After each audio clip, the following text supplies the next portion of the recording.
Hi, I'm Mark and I'm all about psychology, tech and productivity, and I wanted to do a quick video today covering where all the important stuff is in this new Tesla software update. Let's go.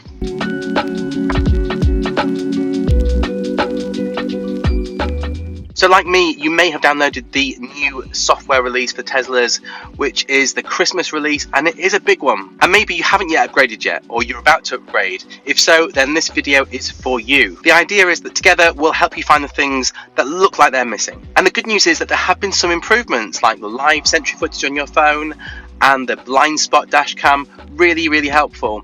But the bad news is some of the features that you only had to tap once to are maybe 2 taps or more away. So let's have a look at some of those. So first up then, driver profiles. Now these used to be easily viewable and accessible via the top left corner now, and as we can see, it's totally gone from view. So to get to your profiles, you'll need to tap on the car icon, and then it'll be there in the controls tab at the top of the sheet. And this is also where you'll find things like easy entry and valet mode. And how about wipers? Now these used to be in a nice handy shortcut around this point, not so anymore. So there are 2 ways to get into these. The first one is by tapping the car icon, and you'll find them right in the middle of the controls tab. The second, easier way to do this is by tapping the end of the indicator stalk, and you'll see that a quick menu has popped up there under the car animation, which allows you to alter the settings. Now obviously by pressing the stalk button, this will trigger the wipers, but hopefully if you're thinking about changing the settings, you'll probably want your wipers going on anyway. Now in the UK at the moment we are in winter, but as you can see it's pretty mild today at 12 degrees, but it is helpful to have seat warmers on, and these have also disappeared from the bottom menu. So this is another one you need to tap to get to. So if you tap on the temperature gauge, you'll see the seats are currently set to heat up automatically.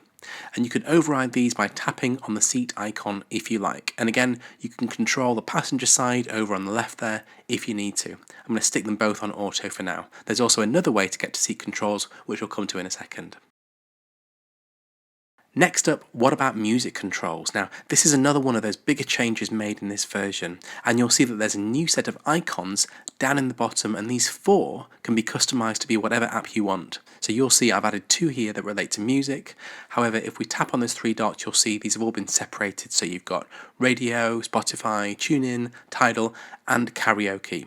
Now if I was to tap on the radio, that opens up the digital radio browser. Spotify gives us a new look Spotify app, and Bluetooth is where you get into the settings for streaming audio from your phone. Now one of the things I used to find myself using quite often was the Sentry mode footage and the Dashcam option, which used to be in the top left of the screen. Not anymore. Now you'll find this buried in this little menu here. Now if you go into Dashcam, this is where you'll find all your saved footage. Now I've noticed this is a little buggy, and I've noticed sometimes the controls don't spring up very quickly or even at all, but you will find all of your Sentry mode and Dashcam footage available here. So what about the demister for the front and rear screens? Well again, this is in the shortcut for the climate controls, although it used to be in the bottom menu bar over there on the left hand side. And there are multiple ways to get to these. Perhaps the easiest is to click on either of the arrows on either side of the temperature gauge, and you'll see another quick menu pop up. So here are the seat warmers again, as well as the front and rear demisters. Likewise, if you tap the temperature gauge, you'll also see the full menu pop up to access these commands, along with the full HVAC controls like dog mode, camping mode, and so on. What about tyre pressures and trip info? Now previously there used to be an option to swipe up here under the car animation, where you'd see things like your trip info, tyre pressures, and so on. And this is all in a different part of the menu system. So to get to these, we need to tap onto the car. And in the service tab, you will see the tyre pressures, and if there's a problem, you will get a card flash up when you get into the car, so you don't need to check them religiously. And in terms of trips, these are all now in the Trips tab, and here you can start a new trip, you can reset any of your settings, and see your average energy consumption just there.